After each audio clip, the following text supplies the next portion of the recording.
میں سمجھتا ہوں کہ اس حوالے سے اپریشیٹ کرنا چاہیے روسی پریزیڈنٹ کو، پیوٹن کو، کہ وہ گئے ہیں وہاں داغستان عید الاضحیٰ کے، اور مسجد میں کھڑے ہو کے اس شخص نے قرآن کے بارے میں کہا کہ یہ ایک مقدس کتاب ہے، قرآن کو سینے سے لگائے رکھا، جی، اور یہ جو سینے سے لگانے کا عمل ہے یہ ایک پیغام ہے۔ یورپین یونین نے بڑا اچھا ایک میسج دیا ہے، لیکن یہ بات جو کرنے کی ہے نا، یہ آج OIC کا اجلاس بھی ہوا ہے جدہ میں، اور بات یہ کہ وہی ایک روایتی سا اعلامیہ ہے کہ اس پہ ہم ایک مشترکہ طور پہ اور یہ واقعہ تو اسی سویڈن کے اندر جنوری میں بھی ہو چکا ہے، دوسری بار ہوا ہے، تو لہٰذا ایک تو اسلام کی جو صحیح تصویر ہے وہ دنیا تک پہنچنی چاہیے۔ ہمیں وہ تو ہم پہ الزام لگاتے تھے کہ جناب انتہا پسندی، شدت پسندی، دہشت گردی، اور آپ کو یاد ہوگا کہ نیوزی لینڈ میں بھی 2019 میں دہشت گردی کا مسجد نور تھی وہاں پر، اور وہاں پر اونچا، لیکن میں اپریشیٹ کرتا ہوں وہ خاتون پرائم منسٹر تھی، اس نے کہا یہ دہشت گردی کا واقعہ ہے، یہ ہماری سیاسی تاریخ کا سیاہ باب ہے، وہ مسلمانوں کے وہ ساری جو عمل تھا ان کا سارا، اس میں وہ ساتھ کھڑی رہی ہیں۔ میں سمجھتا ہوں کہ سویڈن جیسے ملک کے بارے میں تو رائے یہ تھی کہ یہ بڑے مہذب ملک ہیں، لہٰذا یہ انتہا پسندی اور شدت پسندی اب ان کی پہچان بن رہی ہے، لیکن میں سمجھتا ہوں کہ آپ کو یاد ہوگا کہ ماضی میں جب یہ واقعات ہوئے تو پاکستان میں ایک مذہبی جماعتوں کا رد عمل تھا۔ اب پاکستان کے پرائم منسٹر، پریزیڈنٹ سے لے کے ایک اچھا طریقہ کار استعمال کیا گیا ہے، لیکن بات یہ کہ اس کے حوالے سے کوئی متفقہ لاہ عمل اختیار کرنا چاہیے، اور ان پہ یہ پریشر آنا چاہیے کہ بات یہ کہ ہم تو امن کے پرچارک ہیں، اور دیکھیں جو لوگ ہمارے ہاں بھی مذہب کے حوالے سے انتہا پسندی کا طرز عمل اپناتے رہیں، انہیں بھی کرٹیسائز کرنا چاہیے کہ یہ حضور اکرم صلی اللہ علیہ وسلم نے جو اسلام کا پھیلاؤ تھا اپنے اخلاق اور کردار کی بنیاد پہ تھا، اور یہ جو سارا طرز عمل اختیار کیا جا رہا ہے اس پہ OIC کی جو ریزولوشن اور اعلامیہ ہیں، میں سمجھتا ہوں انہوں نے متفقہ لاہ عمل کی بات بھی کی اور اقدامات کی بات کی، لیکن اقدامات انہوں نے تجویز نہیں کیے، لہٰذا ان اقدامات مؤثر ہونے چاہیے اور انہیں پتہ چلنا چاہیے۔ میں اسے انڈیویجول کا واقعہ اس لیے نہیں سمجھتا کہ اس کو ایک کورٹ نے اجازت دی ہے، اور کیا اظہار رائے کی آزادی کے نام پر آپ انتہا پسندی کر سکتے ہیں، آپ ایک مقدس کتاب کو اس کی بے حرمتی کر سکتے ہیں، لہٰذا یہ ان کے لیے بھی لمحہ فکری ہے، مغرب کے لیے۔ ٹھیک ہے، تو ایسے واقعات کی روک تھام کے لیے مسلم دنیا کو یکجا ہو کر کرنا کیا ہوگا؟ ڈاکٹر صاحب، ایسے واقعات پر سفراء کو واپس بلا لینا یا سفیر کی طلبی کر کے احتجاج ریکارڈ کروانا، اس کا کیا اثر پڑتا ہے؟ دیکھیے، یہ کنسلٹیشنز کے پروسیسز ہوتے ہیں جس میں آپ سفراء سے آ کے بلا کے پوچھتے ہیں کہ آپ ان کی رپورٹ کیا ہے۔ ویسے تو ایمبیسیز جو ہیں وہ ریگولر اپنے ہوم کنٹری کو، یعنی فارن آفس کو جو بھی ہوتا ہے، وہ ویکلی یا ڈیلی رپورٹ، خاص کر اس قسم کے واقعات کی تو ڈیلی رپورٹ وہ بھیجتے ہیں، لیکن وہ بعض دفعہ بہت سے ممالک فیس ٹو فیس گفتگو کر کے سچویشن کو سمجھنے کی کوشش جو ہے وہ کرتے ہیں، کیونکہ جو سچویشن ہے وہ اس لیے کمپلیکس ہو جاتی ہے کہ ہم نے کافی عرصہ سے یہ دیکھا ہے کہ یورپ کے اندر، امریکہ میں بھی جو ایکسٹریم رائٹ ونگ انتہا پسندانہ رجحانات ہیں وہ کافی حد تک فروغ پا رہے ہیں۔ اس کی وجوہات کیا ہیں؟ اس میں وجوہات، کئی قسم کی وجوہات ہیں جن کا بھی میں تذکرہ کر دوں گا۔ یہ رجحانات امریکہ میں بھی ہے، وہاں وائٹ سپریمس کی ایک تحریک وہاں چلتی رہتی ہے، زیادہ تر وہ کالوں کو، جو افریقن ہیں، ایفرو امریکنز ہیں، ان کو ٹارگٹ کرتے ہیں۔ یورپ کے اندر بھی یہ رجحانات جو ہیں وہ موجود ہیں، اور اس کی بنیادی وجہ یہ ہے کہ مختلف اوقات میں مختلف پولیٹیکل ٹرینڈز چلتے ہیں۔ اس وقت وہاں پہ رائٹ ونگ انتہا پسندی کے رجحانات ہیں، جس کو ٹرمپ بھی ایک حد تک ایک انداز میں، نوٹ اس کیٹیگری میں نہیں لیکن ایک ڈیفرنٹ کیٹیگری میں ٹرمپ بھی اس کو ریپرزنٹ جو ہے وہ کرتا ہے۔ تو یہ وہ رجحانات ہیں جو وہاں پہ اب پیدا ہو رہے ہیں۔ ایک ریئیکشن بھی ہے وہاں پہ جو نان وائٹ ہیں ان کے خلاف، تو وہ مختلف طریقے سے مینیفیسٹ کرتا ہے، لیکن ان کی حکومتوں کو دو چیزوں کا خیال رکھنا ضروری ہے۔ پہلا تو یہ ہے کہ جو فریڈم آف ایکسپریشن ہے یا فریڈم آف سپیچ ہے وہ ہمیشہ سینس آف رسپانسبلٹی کے ساتھ ہوتا ہے۔ بے لگامی کا نام فریڈم نہیں ہے، آزادی جو ہے وہ ذمہ داری بھی ہے۔ دوسرا یہ ہے کہ چاہے سویڈن ہو، فرانس ہو، ڈنمارک ہو یا کوئی اور ملک ہو، امریکہ ہو، کوئی اور ملک ہو، ان کو یہ بھی ریئلائز کرنا چاہیے کہ اس قسم کی حرکتوں سے ان ملک کے تعلقات دوسرے ممالک سے خراب ہو جاتے ہیں، خاص کر مسلم ممالک سے ایک ڈپلومیٹک کرائسس ڈیولپ ہوتا ہے. لہٰذا ایک ڈپلومیٹک کرائسس کو اوائڈ کرنے کے لیے اس قسم کی حرکتوں کو سختی سے نبٹنا چاہیے ان حکومتوں کو. اور لیکن یہ حکومتیں لاپرواہی سے کام لیتی ہیں، بعد میں وہ پھر ان کو بھاگ دوڑ کرنی پڑتی ہے. تو اس وقت میں سمجھتا ہوں کہ سویڈن کی حکومت کی یہ ذمہ داری بنتی ہے کہ وہ ان رجحانات کی واضح طور پہ حوصلہ شکنی کرے اور یہ کہے کہ یہ ان کی حکومت کے لیے امبیرسمنٹ کا ایک مقام پیدا کرتے ہیں، اور اس سے حاصل کچھ نہیں ہوتا. یا تو کچھ آپ اچیو کر رہے ہوں، انتہا پسندانہ رجحانات ہیں، اور اس کا بہترین طریقہ یہی ہے کہ جو مسلم ممالک ہیں ان کی حکومتیں آفیشل لیول پہ یہ ایشوز کو ٹیک اپ کریں. اپنے ملک کے اندر اس کے نام پہ توڑ پھوڑ کرنا جو ہے وہ جائز اور درست نہیں ہے، لیکن حکومتوں نے ٹیک اپ کیا کولیکٹیو لیول پہ بھی اور سنگل لیول پہ بھی. دوسرا یہ ہے کہ ہمارے خلاف، مسلمانوں کے خلاف ایک خاص پروپیگنڈا انتہا پسندانہ رجحانات کا مغرب میں ہوتا ہے، اور وہ پروجیکشن ہمیں اسلام کی جو صحیح پروجیکشن ہے وہ ہمیں مغربی ممالک میں کرنی چاہیے تاکہ یہ انتہا پسند وہاں اور آئسولیٹ ہو جائیں، وہ مین سٹریم میں نہ جائیں بلکہ وہ آئسولیٹ ہوں. اور اس میں ہماری یہ ذمہ داری یہ بنتی ہے کہ ہم ایک مسلمان میجورٹی ملک کی حیثیت سے یا اسلام سے اگر ہم آئیڈینٹیفائی کرتے ہیں ریاستی سطح پر، تو ایک ہم اپنے معاشرے کی ایک اچھی مثال قائم کریں تاکہ ان کو پتہ لگے کہ اصل اسلام کیا ہے. اور وہ جس قسم کا جو نقشہ کھینچتے ہیں مسلمانوں کے خلاف یورپ میں، امریکہ کے اندر، وہ اس قسم کا منفی نقشہ نہ کھینچیں جو کہ پچھلے کوئی ہم آج سے نہیں دیکھ رہے. یہ رجحانات ہم مڈ 70s سے دیکھ رہے ہیں، خاص کر ایرانی ریولوشن کے بعد سے اس قسم کے رجحانات مغرب میں پیدا ہوتے چلے گئے ہیں. ٹھیک ہے ڈاکٹر صاحب نے بڑے بہترین انداز میں بتا دیا کہ ہمیں کیا کرنا ہوگا. صافی صاحب، ایسے واقعات کی مذمت کرنا اور احتجاج ریکارڈ کروا دینا کافی نہیں ہے. عالم اسلام کی کیا ذمہ داری بنتی ہے، OIC کی کیا ذمہ داری بنتی ہے؟ اور یورپی یونین اس کی مذمت تو کر رہا ہے، لیکن یورپ میں، مغرب میں اسلامو فوبیا کی روک تھام کے لیے کوئی خاطر خواہ اقدامات نہیں کیے جا رہے. دیکھیے مریم، ایک تو یہ سویڈن کا واقعہ انتہائی اندوہناک ہے. ہر مسلمان کا دل اس پہ خون کا آنسو رو رہا ہے. اور آپ نے ابھی رشین پریزیڈنٹ کا ذکر کیا، غیر مسلم ممالک کی طرف سے بھی وسیع پیمانے پر اس کی مذمت کی گئی ہے، اور مسلمان ممالک تو کر ہی رہے.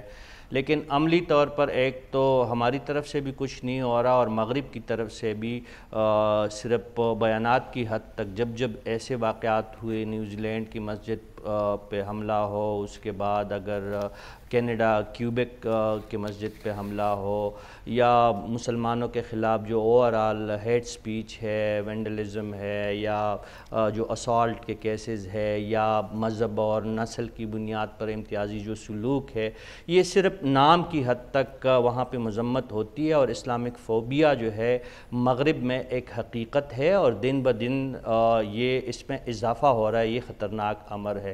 لیکن اس کو جوڑا جاتا ہے جو مسلم دنیا میں شدت پسندی سے. مغرب کے پاس ایک بونڈی سی دلیل ہے کہ چونکہ اسلامک دنیا میں شدت پسندی ہے تو اس کا رد عمل فطری ہے. اور اظہار رائے کی آزادی کا تو بہت اچھی ڈیفینیشن ایاز صاحب نے کر دی ہے.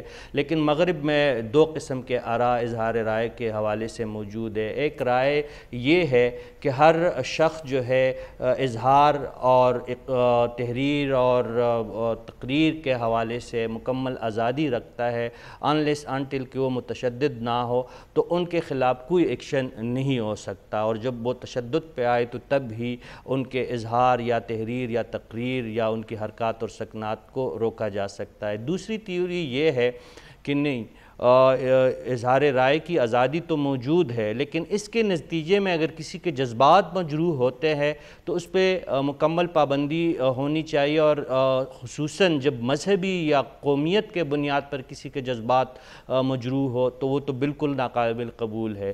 یہ دوسری تھیوری نام کی ہے اور پہلے کی زیادہ پذیرائی ہے، اور جو مسلمانوں کو ٹیگ کیا جاتا ہے، حالانکہ مغرب خود جو اپنے آپ کو تہذیب کا گہوارہ سمجھتا ہے، وہاں پہ حجاب سے ان کو مسئلہ، برقعے سے ان کو مسئلہ، مسجد سے ان کو مسئلہ، قرآن پاک سے ان کو مسئلہ، حضور اکرم صلی اللہ علیہ وآلہ وسلم کی ذات اقدس سے ان کو مسئلہ، اسلام سے ان کو مسئلہ، وہ خود جو ان کے ہاں نفرت قومیت کے بنیاد پہ بڑھ رہی ہے اور مذہب کے نام پہ بڑھ رہی ہے، اس جانب ان کا اشارہ نہیں ہے۔ لیکن ہمیں ماننا پڑے گا کہ مغرب کے دل میں اس وقت جو اسلامک فوبیا کا جو موجودہ لیئر ہے، دراصل یہ سرد جنگ کے دوران جو ان کے دلوں میں پیدا خوف تھا، کمیونزم سے پیدا شدہ خوف، ابھی تک وہ نہیں نکلے ہیں، اور اس کے نتیجے میں مغرب نے خود جو خصوصاً جو میں اگر ایشیا کی بات کروں، پاکستان اور افغانستان جیسے ممالک کی بات کروں، تو خود تشدد پہ مبنی نصاب کو رائج کر کے اور جو جنگجو تھے ان کو مجاہدین کا نام دے کے، ان کی فیسیلیٹیشن کروا کے، ان سے اپنے مقاصد نکلوا کے پھر ان کو دہشت گرد ڈکلیئر کر دیا ہے۔ اور جو میں نصاب کی بات کر رہا ہوں، یہ صرف میں نہیں کر رہا ہوں، سعودی عرب کے ولی عہد محمد بن سلمان نے بھی حالیہ دنوں میں یہ اقرار کیا تھا کہ ایک منظم منصوبے کے تحت ذہن سازی کی گئی تھی۔ تو ہمیں یہ ماننا پڑے گا کہ یہاں پہ کچھ شدت پسند رویے ہے، لیکن مغرب کی طرف سے جو ہو رہا ہے تو وہ تہذیب یافتہ قومیں کہلاتی ہے اپنے آپ کو، ان کی طرف سے تو یہ بالکل ناقابل قبول ہے۔